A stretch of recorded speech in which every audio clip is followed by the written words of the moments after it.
So ngayong araw mga ka-protein is isi-share ko sa inyo yung abs workout natin. Kahit hindi tayo masyadong nag-abs workout. So tara mga ka-protein. So ayan, kinuha ko muna yung mga ka-protein basahan kasi kailangan natin yan para sa weight po natin para hindi magkakalyo yung weight po natin. So ito yung ipapakita kong workout na abs workout sa inyo mga ka-protein is tuloy-tuloy to. Wala tayong pahinga dito. So 15 repetitions sa una kong ginawang ganito mga ka-protein. So ang focus niya mga ka-protein yung abs natin.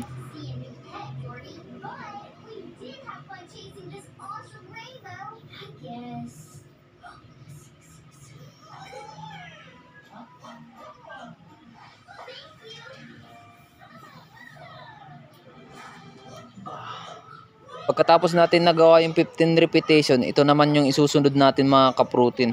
So ang focus naman nitong gagawin ko mga ka-protein is yung sa upper ng abs natin. So 15 repetition din yung ginawa ko dito mga ka-protein.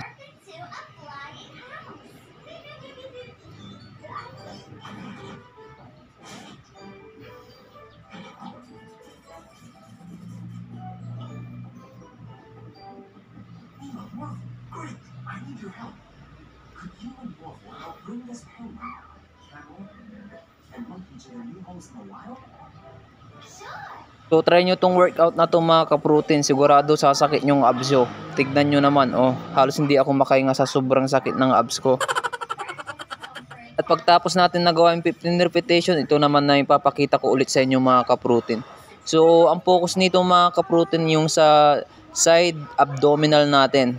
Ito is tinaas ko yung paa ko mga ka-protein, pero pwede nyo namang ibaba yung paa nyo. Kung sakaling hindi nyo kayang itaas yung paa nyo habang naggaganyan mga ka-protein, pwede nyo namang ibaba yung paa nyo. Mas maganda kung may hawak kayong isang bagay or bola, ganun, para mas maganda. Tapos ang ginawa ko dito is 15 repetition, tapos 3 ulit to mga ka-protein, bali 3 sets yun lahat.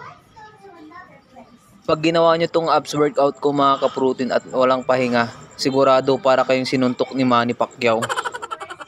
At lumabas naman tayo para maghangin leg raises. Tapos ayan, ang ginawa ko pala dito mga ka-protein is 2 sets tapos 15 repetition. So ang focus nito mga ka-protein is yung sa lower abs natin. Ito din yung pinaka problema ko mga ka-protein sa abs ko, yung sa lower abs natin. Medyo mga kapal pa yung natin, taba. Pero okay lang yan kasi hindi naman tayo nagka-calorie deficit eh.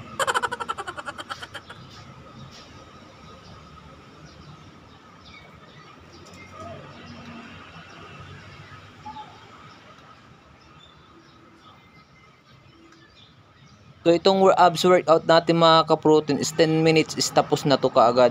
So yun lang yung mga workout natin sa abs mga ka-protein. Sana nag-enjoy kayo. Bye bye!